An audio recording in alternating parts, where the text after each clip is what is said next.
Once upon a time, in a world filled with the ceaseless hum of activity and the relentless pull of obligations, there lived a woman named Wendy. Wendy was a deeply thoughtful soul with a quiet curiosity about the world. She was not one to rush through life, but even she had been swept up in its currents. Between work deadlines, family commitments, and the little demands of daily life, Wendy had begun to feel the weight of it all. She longed for space, not just physical, but emotional and intellectual space, to breathe, to think, and to rediscover herself. Wendy had a secret passion: architecture. Not just any architecture, but the kind that told stories, whispered secrets of its creators, and invited you to see the world through their eyes. She loved the interplay of light and shadow, the way materials came together to create something both functional and profoundly beautiful. Wendy's bookshelf was lined with thick, glossy volumes on architectural theory and biographies of great architects. But there was one figure she had always been particularly drawn to: Álvaro César Vieira, the celebrated Portuguese architect, whose work combined simplicity and poetic elegance in a way that resonated deeply with her. One chilly autumn evening, with a cup of tea warming her hands, Wendy decided it was time. Time to step away from the whirlwind of her life and immerse herself in the world she loved. She booked a solo mindfulness vacation to Porto, Portugal, a city of steep hills, cobblestone streets, and breathtaking vistas, and the very place where Álvaro César Vieira had left his indelible mark. The arrival. The morning of her departure was crisp and filled with anticipation. Wendy arrived in Porto after a smooth flight, the plane descending gently over the shimmering waters of the Douro River. As she stepped off the plane, the air greeted her with a balmy embrace, tinged with the faint scent of salt and the earthiness of the Atlantic breeze. Wendy felt lighter already. A friendly taxi driver with a twinkle in his eye whisked her away to her Airbnb. As they drove through the city, Wendy's heart leapt at the sight of Porto's iconic red-roofed buildings cascading down toward the river. It was a city of contrasts. Charming, old-world facades mingled with modern structures, and narrow streets opened into unexpected plazas filled with life. The taxi stopped in front of a beautifully restored townhouse, its facade a soft pastel yellow, trimmed with traditional blue azulejos tiles. Wendy's Airbnb was on the top floor, offering her a view she would later describe as nothing short of magical. The Airbnb and the view. The apartment was a perfect blend of simplicity and charm, much like César Vieira's own work. Wooden beams stretched across the ceiling, and the furniture was a mix of vintage and contemporary. The large windows drew her immediately, framing a postcard-perfect view of the Douro River. Across the water, the terracotta rooftops of Vila Nova de Gaia glowed warmly in the late afternoon light.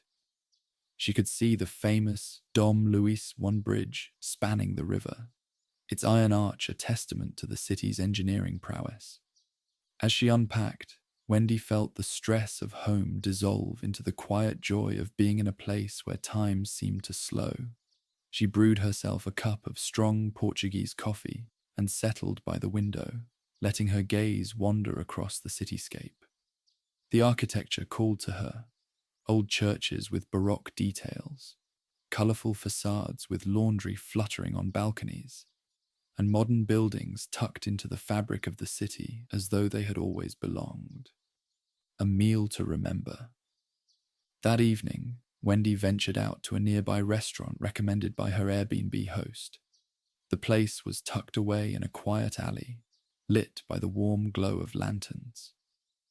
She was seated at a small table by the window, where she could watch the world go by as she dined.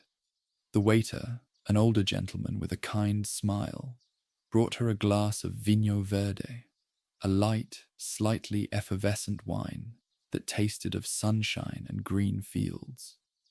The meal was simple yet exquisite. Freshly baked bread served with a drizzle of olive oil and a sprinkle of sea salt, followed by grilled sardines paired with a salad of tomatoes and herbs. For dessert, she indulged in a pastel de nata, its creamy custard filling and flaky crust a symphony of texture and flavor. Wendy savored every bite, feeling more grounded and present with each taste. The Serralves Museum. The next morning, Wendy set out to visit the Serralves Museum, one of Álvaro César Vieira's masterpieces. The museum was situated in a sprawling park, its clean lines and minimalist design in perfect harmony with the natural surroundings. As Wendy approached the building, she was struck by its quiet elegance. The museum seemed to rise organically from the earth, its white plaster walls catching the light in a way that made it appear almost weightless. Inside, the spaces were open and airy, flooded with natural light that shifted throughout the day. Caesar's design guided visitors intuitively through the museum, each room offering a new perspective, a new way of seeing the art it housed. Wendy spent hours wandering through the exhibits, her footsteps echoing softly against the polished stone floors. She felt a profound connection to the space, as though Caesar had designed it just for her, a sanctuary for thought and reflection. The museum's grounds were just as captivating. Wendy strolled through gardens filled with fragrant flowers and meandering paths, pausing by a serene pond where ducks glided across the surface. She found a quiet bench under the shade of a towering tree and closed her eyes, listening to the rustling leaves and the distant hum of the city. It was a moment of pure mindfulness, a gift she hadn't realized she needed. The Boa Nova Tea House. The next day, Wendy made her way to the Boa Nova Tea House, perched on a rocky coastline just outside the city. Another of César Vieira's creations. The tea house was a marvel of modern architecture blended seamlessly with nature. The building seemed to emerge from the rocks themselves, its low, angular roof lines echoing the shapes of the surrounding landscape. As she stepped inside, Wendy was greeted by the sound of waves crashing against the rocks below. The interior was warm and inviting, with large windows offering uninterrupted views of the Atlantic Ocean. Every detail of the space, from the wooden beams to the placement of the furniture, felt intentional, designed to draw the eye outward toward the beauty of the sea. She ordered a pot of herbal tea and a small plate of pastries and took a seat by the window. As she sipped her tea, she felt an overwhelming sense of gratitude, not just for this place, but for the opportunity to be here, to experience it fully. The tea house was a perfect embodiment of Caesar's philosophy, architecture that didn't overpower, but rather complemented its surroundings, creating a dialogue between the built environment and the natural world. Exploring the streets of Porto. The rest of her days in Porto were spent wandering the city's streets, her steps guided by her love of architecture and her desire to soak in every detail. She visited the Livraria Lello, one of the world's most beautiful bookstores, with its intricate woodwork and sweeping staircase that seemed plucked from a dream. She marveled at the São Bento railway station, its walls adorned with thousands of azulejos tiles, depicting scenes from Portugal's history. Everywhere she went, Wendy found herself pausing to admire the little details. The ironwork on a balcony, the curve of a stone archway, the way light and shadow played across a tiled facade. She carried a small sketchbook with her, jotting down notes and quick sketches of the buildings that inspired her. It was as though the city itself had become her teacher, showing her how to see the world with fresh eyes. Making connections in Porto. As Wendy wandered the winding streets of Porto, sketchbook tucked under her arm, she noticed a small courtyard just off a side street. The sound of laughter and music spilled out into the narrow alleyway. Intrigued, she stepped closer and found a lively gathering. Strings of fairy lights hung between the trees, casting a warm glow over a group of people seated at long wooden tables. There was an energy in the air, a sense of community and joy that seemed to invite her in. Wendy hesitated for a moment. She hadn't come to Porto expecting to meet people or take part in social activities. This was supposed to be her solo, introspective journey. But something about the scene drew her in. A young woman with curly hair and a bright smile noticed Wendy lingering at the edge of the courtyard and waved her over. "Hola, come join us," the woman called out, her voice warm and welcoming. Wendy smiled and stepped into the courtyard. The young woman introduced herself as Sophia and explained that this was a regular community gathering, a celebration of art, food, and music. "We do this every week," Sophia said, "to bring people together. Everyone's welcome." Sophia led Wendy to a table where a mix of locals and travelers were sharing stories, laughing, and passing plates of food. Wendy was offered a dish of caldo verde, a comforting soup made with potatoes, kale, and chorizo, alongside fresh bread still warm from the oven. The flavors were simple but rich, a perfect reflection of the warmth of the people around her. A night of music and stories. As the evening unfolded, Wendy found herself drawn into the rhythm of the gathering. A group of musicians began to play fado, the soulful traditional music of Portugal. The hauntingly beautiful melodies seemed to carry the weight of centuries, telling stories of love, longing, and the sea. Wendy listened, captivated, as the singer's voice rose and fell, like the waves crashing against the cliffs near Boa Nova. At one point, a man named Joao, a local artist, noticed Wendy's sketchbook and asked to see her drawings. She hesitated at first, feeling shy, but his genuine curiosity encouraged her. She opened the sketchbook, revealing quick sketches of the buildings she had admired in Porto, including her impressions of the Serralves Museum and the Boa Nova Tea House. "These are wonderful," Joao said, his eyes lighting up.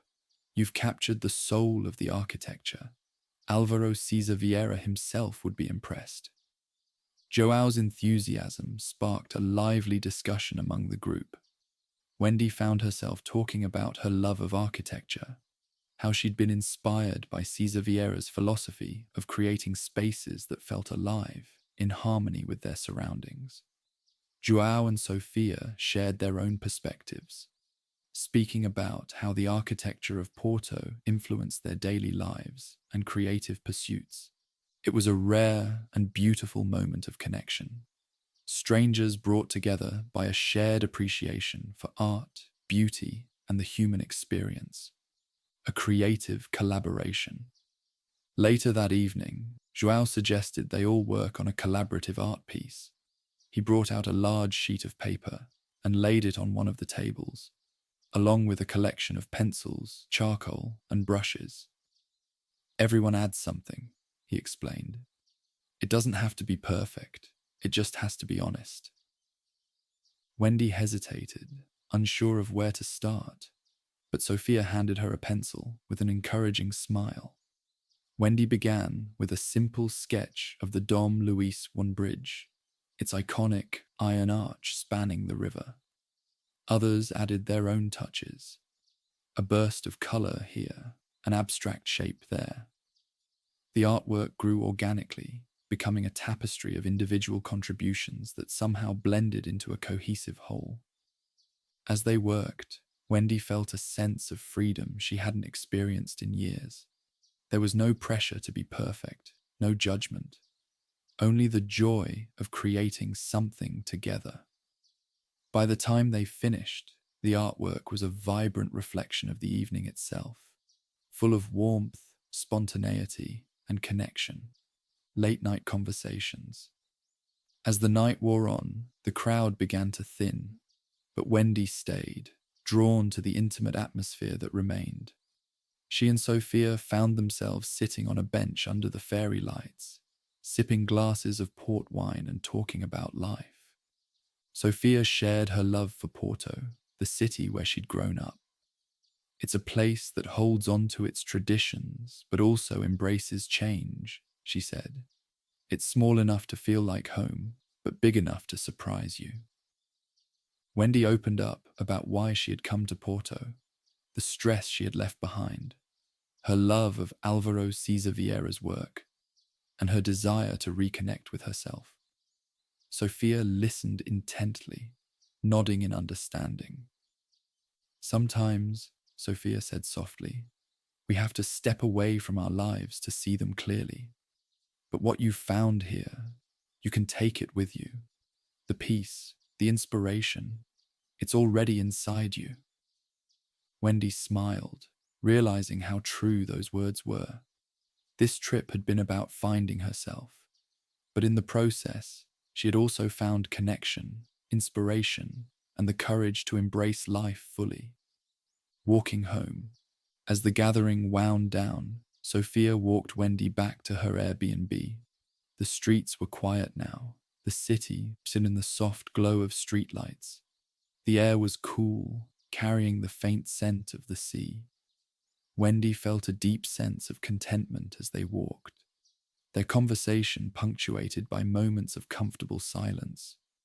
When they reached her door, Wendy turned to Sophia. Thank you, she said, for tonight, for everything. Sophia smiled. Thank you, Wendy. Safe travels, and remember, you're always welcome here. As Wendy climbed the stairs to her apartment, she felt a quiet joy settle over her. She stepped onto the balcony one last time, looking out over the city she had come to love. The Dom Luiston Bridge sparkled in the distance, and the stars above seemed to wink in approval. Wendy thought about the people she had met, the stories they had shared, and the art they had created together. Her trip to Porto had started as a solo journey, but it had become so much more. It had been a celebration of connection, creativity, and the beauty of human spirit. As she slipped into bed that night, Wendy felt a sense of peace she hadn't known in years. She closed her eyes, the sounds of fado still echoing softly in her mind, and let the warmth of the evening carry her into a deep, restful sleep.